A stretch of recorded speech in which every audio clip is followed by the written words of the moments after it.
पुरुषो मार्तण्ड कोटि कृते एर्याकुतप्रणय प्रमत्त विमुखु नवत्तपदायको वार्तिकर्हे वावयो प्रदो जनरञ्जको स्वामी हे शरण शम्भोनुकूल प्रेम घनविग्रह परम प्रेममय श्री ठाकुर परम पुण्यश्लोका श्री वर्मा परम पूज्यपाद कृष्णोका परम पूज्यपाद आचार्य देव और आग्रह मंगल प्रणाम।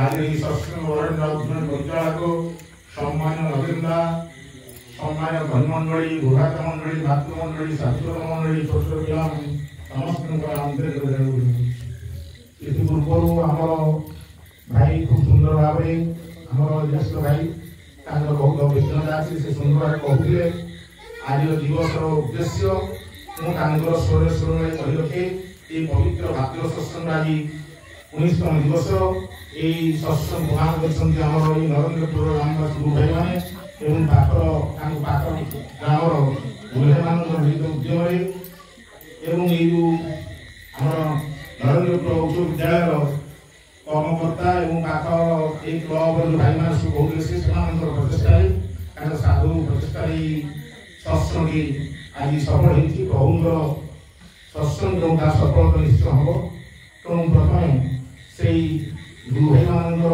जो उद्यम सत्संग आज समाज जाऊँगी से व्यक्ति जीवन दाम्पत्य जीवन पारिवारिक जीवन सामाजिक राष्ट्रीय जीवन सुखम अभिनय हो से प्रतिष्ठा करतु उपस्थित समस्त से दयानंद अभार गुण अधिकारी हूँ मोर विशेष किसी कहबार ना जे आम चिन्ह परिचय पड़े अच्छे डाकिदेले कौन सेमिति नहीं जेठी जो माने बसुनी जो माने दीक्षा नहीं समस्त ठाकुर से जानती समस्त कहि परिबे किछ असुविधा नहीं जे मु गोटे जो अधिक कोन कहि आपन को अन्य माने मोठू कोन जानछंती से थाना आपन को प्रबंध नहीं तेणु मु मोर किछटा कथा सेही भाईଙ୍କର कथा को कियो कहिबी जेला कहूते आज एक विशेष दिवस सर्वपल्ली राधाकृष्ण आज होची जन्मतिथि से होची थिले प्रथम उपराष्ट्रपति हम भारतर एवं द्वितीय राष्ट्रपति भाव से आम सब जाने से हूँ जड़े शिक्षक जड़े दार्शनिक से भाइस चांसलर एवं से राजनेता हिसाब से बहुत दिन रही तेणु जन्मदिवस को से निजे उत्सर्गित कर शिक्षक समाज को दिवस को शिक्षक दिवस गुरु दिवस पालन कर मोर मन पड़ूला जो भाई कहते ये गुरु कथा आम प्रार्थना करूँ विद्यालय प्रार्थना हुए हे आनंदमय कोटि भुवन पालक अज्ञान बोधमुहि अधम आलोक ज्ञान दाता भगवान दियोते सद्बुद्धि दियो दिव्य ज्ञान ब्रह्मांडर आदि मूल निखिल विधाता सकल कलुष भारी हे मंगलदाता तुम मंगल संगीत भुवन पुरे हुए बही मूल करी मोहित एमती आम प्रार्थना करूँ जदि पचरा आज आम विभिन्न विद्यालय अनुष्ठान विभिन्न कोचिंग सेंटर सार मान बसती पिला पूजा कर कौन मन ना किंतु से सार मान सहित मुझे प्रथम प्रथम दीक्षा नहीं से आम युवक अवस्था हठात रागी मित्र परिवार आप जानते कौन सी भूल भटा देखिए गुरु संस्कार रही परिवार गुरु को धरला कौटी भूल कौटी जानला जिते कहिला कहते तुम्हें मनुष्य पूजा कर मनुष्य मुझे कलेज अध्यापक चैलेंज करे आपण मैंने बाहर जो कार्यकलाप कर जो प्रकार आप निशाग्रस्त सब्जेक्ट कहते किंतु आज फूलमाला पकई ये बसिला पिला पूजा कर मनुष्य रूप अच्छा पथर आप मनुष्य होकर व्यक्तिगत जीवन पारिवारिक सामाजिक राष्ट्रीय जीवन कौन समय ना किंतु आपण पिला पूजा कर पूजा को खूब सुंदर भाव ग्रहण कर जी पुरुषोत्तम जी हूँ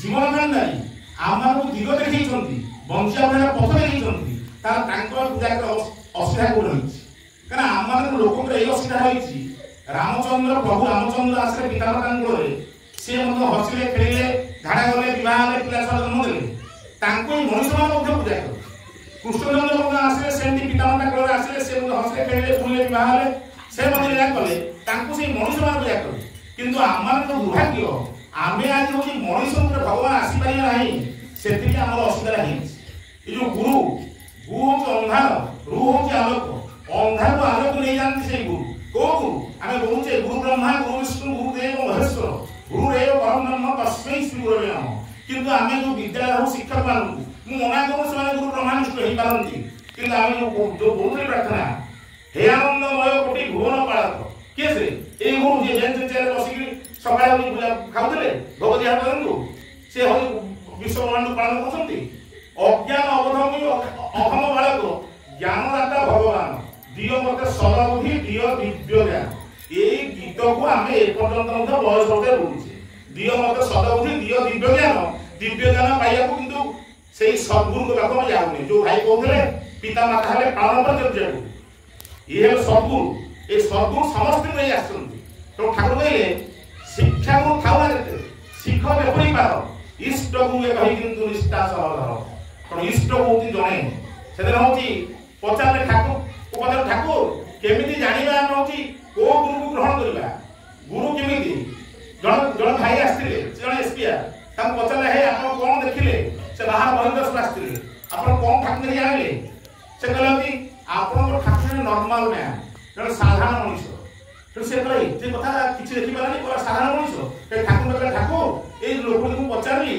जे होती आपण ठाकुर केमि देखिले ना से साधारण मनुष्य ठाकुर खूब खुशी ताली मारथिले पर जहा से ठीक देखि पाछि माने नॉर्म माने जो नियम नीति अनुशासन विधि याकू जे मानि के चलिला सी नॉर्मल मैन तो आमे जो सरल हवा पड़िबो नॉर्मल मैन हवा पड़िबो तो सी होती वास्तविक साधारण मनुष्य से आसीचंदी हमको दिग देखिया नै आपण माने कहि परंदी जे आमे जो आपण जो कथा कहते शास्त्र सब लिखा है गीता भागवत पुराण पत्र सब अछि चल जीवन चर्चा सब अछि ठाकुर अभिमान कहउछन मु गोटे राम आप सत्य त्रेतायुगर कथा कहउछि राम कथा रामचंद्र तो आपण जानि दिबे वनवास कले से रामचंद्र तो सीता मां सीता को चोरी हेउतला सेते बेले गोटे पक्षी जोटायु से हो किपरि लढी थिला जे हो मां को से नहीं जाउछि रावण सहित हो से युद्ध करूछि एवं तार दीटा पक्षी छिड़ी गलानी से मुमुष अवस्था पड़ी गलानी जे होची नारी की मां को हम से नहीं चली जाउछि कि वर्तमान आमे रामायण पढिले ठीक अछि आपण रामायण सब लिखा है सेमान की परिवार अछि सेमान को भातृ भाव तांकर अछि सेमान को स्वामी भाव अछि राम मध्य रामचंद्र तांकर दशरथ तांकर कौशल्या माता मान घर पाउथले से भक्ति करथले तार हमर तांको पूजा करलु जदी परिबा ताहाले जटाय गोटे पक्षी तार होची से एका लढुथिला सेदिन हमर मन पडले कहउथिला वक्ता जे आपण जानिथिबे कोणार्क रे किछि दिन तळे जेतला बसटा आसुथला कोणार्क रु कोई फेरुथला से जो जंगल रे गोटे बस रे 60 यात्री थिले जणे महिला को किछि लोक नै गणबलात्कार कले सेतबेले जने पुर एसपी थिले से पचारले से देखले से अनुसंधान करा आसी से कहले की अवस्था 60 टा यात्री आपण थिले जणे महिला को किछि जणे युवक नै ए प्रकार अवस्था कले आपण कहले कोन आपण भितरे की प्रकार बळ अछि किंतु यदि सेतु देखिबा गोटे पक्षी लढुची जे होती मातृ तार मातृजातिर सम्मान रक्षा करूची तो आमे की प्रकार रामायण महाभारत पढी की कोन हेइचे सेटा हमरा चिंतार विषय आपण देखंतु ए जो आमे गुरु ग्रहण करे कथा हम सेही प्रसंग रे दुइटा कथा कहबी समय बहुत संक्षिप्त आपण देखंतु सेही रामायण कथा से रामायण सबरी कथा देखंतु सबरी के थिले पूरा राजकन्या थिले सबरी के विवाह ठीक हेइतला एवं से देखिले विवाह पूर्वजन देखिले अनेक छेली मेंढा सब मधाई दउछि आपण सुनिजे सब रामायण प्रवचन जे होती कोन हबो ना काली होती तर विवाह रे भोजी रे सब होना तो सबरे से चैतन्य उदय हेतला से प्रभु दिव्य ज्ञान रे पाइला जो हम प्रार्थना सब पिला में बोलुछे से दिव्य ज्ञान बळे से चली आइला राती रे का विवाह हेबिनी एवं गांधी आश्रम रे रहिला ऋषि को पाखे रहिगी कि से भगवान ऋषि पर लेकी अपेक्षा कर रह अनेक दिन पर प्रभु आसे देखा देबे एवं से होती विवाह छाडी देला विवाह हेला नै माछ माछ छाडीला एवं से कोन गला से अंधा फळ चाटी गिरी देला से जुगर से थिले रामचंद्र गोटिए राम थिला ତାକୁ ଗୋଟେ ଧନୁତୀର ମାନୁଥିଲେ। ଆମେ ବର୍ତ୍ତମାନ ରାମଙ୍କୁ ଏଠି ବସେଇବା, ପ୍ରଭୁ କରିବା। ରାମ କହୁଛନ୍ତି ଯେ ହନୁମାନଙ୍କୁ ଆମର କଣ ରାବଣକୁ ମାରିଛନ୍ତି, ଅନ୍ୟମାନଙ୍କୁ ମାରିବେ। ଆମେ ସବୁ ଗୋଟେ ତୀର ଧରିବା, କାରଣ ରାମଙ୍କ ଭକ୍ତ, ଯାଇକିରି ମାରିବା। କୋଉଠି ବସିବେ ଆପଣ? ଆମର ଝାରପଡ଼ା ଜେଲ୍ ଯାଇ ବସିବେ। ବର୍ତ୍ତମାନ ଆପଣଙ୍କୁ ସେ ସଂଶୋଧନ ହେଇଗଲାଣି ଆଇନ। ସେମିତିକା ଆମର ଚଳନ ସଂଶୋଧନ, ସମସ୍ତେ ରାବଣ, ସମସ୍ତେ କଂସ, କାହାକୁ ଧନୁତୀର ଧରି ମାରିବେ ଆପଣ? ତେଣୁ ଠାକୁର ସେ କହିଲେ ସର୍ବପ୍ରଥମେ ଆମକୁ ଦୁର୍ବଳତାକୁ ଯୁଦ୍ଧ କରିବାକୁ ହେବ। ତମ ଯେତେ ଶୀଘ୍ର ମାନେ ରକ୍ତ ଶୋଷଣକାରୀ ଉତ୍ପାଦ ଭୟଙ୍କରକୁ ସ୍ମରଣ କରୁଥିଲେ ଶକ୍ତିର ସ୍ମରଣ କରୁଥିଲେ ପରମ ବିନାଶ ସନ୍ତାନ। ଆଗେ ସାହସୀ ହୋ, ବୀର ହୋ, ଅକପଟ ହୋ। ତେଣୁ ତାପରେ ତୁମର ଧର୍ମରାଜ୍ୟରେ ବସିବାର ଅଧିକାର ଜନ୍ମିଛି।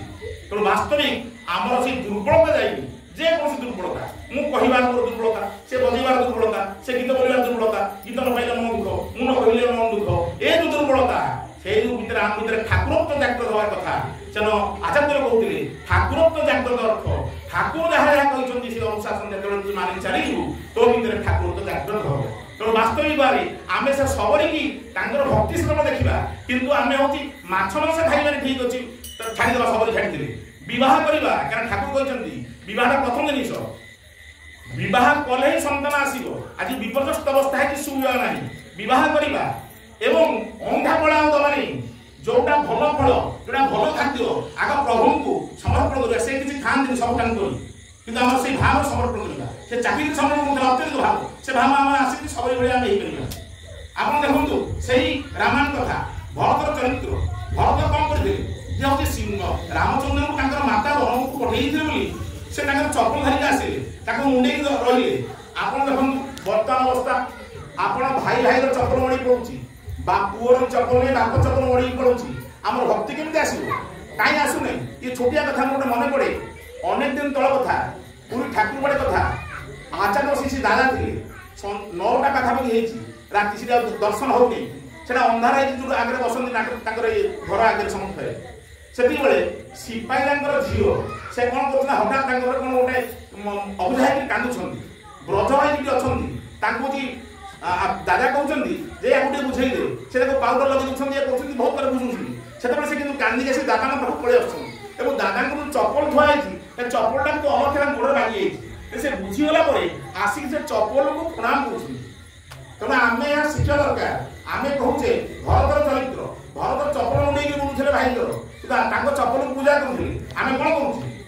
ତେଣୁ ସେଇ ସଦ୍ଗୁଣ ଆମ ଜୀବନରେ ନ ଆସିବେ ଆମର ଦିବ୍ୟ ଜ୍ଞାନ ହବ ନାହିଁ। ତେଣୁ ମୂର୍ତ୍ତ ଆଦର୍ଶ ଲିଭିଂ ଆଇଡିଆକୁ ନ ଧରିଲେ ଆମେ ହଉଛି ବୁଝିପାରିବା ନାହିଁ। ସବୁ ରାମାୟଣରେ ଅଛି, ସବୁ ମହାଭାରତରେ ଅଛି, କଣ ଜିନିଷ ଆମେ ନୂଆ କଥା କରୁନେ, କିନ୍ତୁ ଯୁଗକୁ ଯୁଗ ଏହି ମତେ ପର୍ବ ଆନନ୍ଦ କରନ୍ତି। ଭାଗବତ ପଢୁଛେ, ଭାଗ ସବୁବେଳେ ଗାଇଛି, ଗୋବିନ୍ଦ ମୋହିନୁ ଗୁରୁ ଗୋବିନ୍ଦ ଗୁରୁଙ୍କୁ ନିବର ଗୁରୁ ଯେ ସାକ୍ଷାତ ଈଶ୍ୱର ଯାବତ ବିଦ୍ୟା ପୂର୍ଣ୍ଣ ରହେ ତାବତ ଗୁରୁ ଦୀକ୍ଷା ରହେ। କୋଉ ଲେଖା ହେଇଛି? ଭାଗବତ ଲେଖା ହେଇଛି। କିଏ ପଢୁଛେ ଆମେ? ଗାଁରେ ଭାଗବତ ଟୁଙ୍ଗି ଅଛି, ତା ଅର୍ଥ ବୁଝୁନେ, କାରଣ ଆମର ଜୀବନ୍ତ ଗୁରୁ ଆମର ନାହାନ୍ତି। ତେଣୁ ହଉଛି ଯେ ମାନେ ଆମର ବିଦ୍ୟା ସବୁ ହେଇନି ଯେପର୍ଯ୍ୟନ୍ତ ଆମେ ଗୁରୁ ଗ୍ରହଣ କରିନେ। ତେଣୁ ଗୁରୁ ଗ୍ରହଣ ମଧ୍ୟ ଅନେକ କଥା ଅଛି। ମୁଁ 2-3ଟା କଥା କହିବି, ଆଉ କହିକି ମୋ ବକ୍ତବ୍ୟ ସାଙ୍ଗ କରିବି। ଠାକୁର ସାହେବ କହୁଛନ୍ତି, ଆପଣମାନେ ସମସ୍ତେ ଜାଣିଥିବେ ଭୂଷଣ ଚକ୍ରବର୍ତ୍ତୀ କଥା। ଭୂଷଣ ଚକ୍ରବର୍ତ୍ତୀ କିପରି ତାକୁ ସାପ କାମୁଡା ଯୋଉଥିଲା। ଆମେ ଠାକୁର ଯେତେ ଲୀଳା କରୁଛନ୍ତି, ସବୁ ଲୀଳାରେ ଆମର ଯୋଉ ଆରମ୍ଭ ହେଇଛି ଏ ମାସ ଭିତରେ ସବୁ ଅନନ୍ତ ଜୀବନ ଧরে ଠାକୁରଙ୍କୁ ଥାକି କହିପାରିବିନି। ମୁଁ ଯେତେ ଚେଷ୍ଟା କରେ କହିପାରିବିନି, ମୁଁ ଜାଣିନି କିଛି, କିନ୍ତୁ ଗୋଟିଏ କଥା ମୁଁ ସବୁବେଳେ କାରଣ ବୁଝେ। ଭୂଷଣ ଚକ୍ରବର୍ତ୍ତୀ କଥା ଆପଣ ଜାଣନ୍ତି? ତାକୁ ଠାକୁର କହିଲେ ତୁ ଏ ଘରେ ଏଠି ପାଣି ଢାଳେ, ତାପରେ ହଉଛି ତାକୁ ପଠେଇଦେଲେ ଘରକୁ ଯାଉ। ଆପଣ ଜାଣିଛନ୍ତି କଥା, ଅନେକ ଶୁଣିଛନ୍ତି, କାରଣ ସାପ କାମୁଡା ଯୋଗ ଅଛି। ଠାକୁର କିନ୍ତୁ କହୁନାହାନ୍ତି। ଠାକୁର କହୁଛନ୍ତି ଭୂଷଣକୁ ଯେ ସେ ନୂଆ ଘରଟା ହେଇଛି, ସେ ପାଇଗଲା, ତାକୁ ଭଲ ସଫା କର। ଏବଂ ସେ ଠାକୁର ପାଖରେ ଯୋଉ ଭକ୍ତ ଅଛି କହନ୍ତି ମୁଁ ନ କହିବା ପର୍ଯ୍ୟନ୍ତ ତାକୁ ଛାଡି ଘରକୁ। ତେଣୁ ସେ ପୁରା ସଫା କରିଦେଉଛି। ସଫା କରି ସାରିଲା ପରେ ଆସି କହୁଛି ଠାକୁରଙ୍କ ସହିତ ଘୁଗୁଣି ମାରୁଛନ୍ତି। କହିଲା ମୁଁ ଯାଇ ସେଠି ସଫା କରୁଛି, ଠାକୁର ଘୁଗୁଣି ମାରୁଛନ୍ତି। କହିଲେ ଆଜ୍ଞା ମୁଁ ବର୍ତ୍ତମାନ ସରିଗଲା ସଫା ଯିବି। କହିଲା ନାଇଁ, ଠାକୁର ମନା କରି ମୁଁ ସଫା ଆଉ ଥରେ କଣ ଥିବ ସଫା କର। ସେ ପୁଣି ପାଣି ଢାଳୁଛି, ସଫା କରୁଛି। ଅନ୍ଧାର ଅନ୍ଧାର ହେଇଯାଇଛି ଭୋର ଭୋର। ତାକୁ ଠାକୁର କହିଲେ ତାକୁ କହିଲା ଘରକୁ ପଡ଼ିବ। ସେ ଘରକୁ ଗଲା। ଘରକୁ ଗଲା, ଆପଣ ଜାଣିଛନ୍ତି ବିଛଣା ଉପରେ ଦେଖିଲା ସାପ, ବିରାଟ ସାପ ଅଛି, ବିଷଧର ସର୍ପ। ତେଣୁ ସେ ସାପଟା ପଳେଇଲା। ସେ ଭାବିଲା ଯେ ମୁଁ ଆଜି ମୃତ୍ୟୁ ଯୋଗ ହେଇଥିଲା, ଠାକୁର ବୋଧେ ମତେ ଏଇଥିପାଇଁ କହିଲା ହଉଛି ତୁ ପାଣି ଢାଳିବୁ।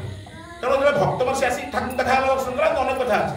ଭକ୍ତ ମଧ୍ୟରେ ଠାକୁର ଆପଣ ତ ସର୍ବଜ୍ଞ, ଆପଣ ତ ଜାଣିଛନ୍ତି ସାପ କାମୁଡିବ, ତାକୁ କଥା ରାତିରେ ଆଜି ଏଇଠି ରହିଯା, ତୁ ସାପ କାମୁଡିବ ତ ତୁ ଘରକୁ ଯାଆନା, ତାକୁ କାହିଁ ପାଣି ପଢଉଥିଲେ? ଆପଣ ଦେଖନ୍ତୁ ଲଜିକ ବୁଝନ୍ତୁ, ଭିତରେ ତତ୍ତ୍ୱ କ'ଣ ଅଛି?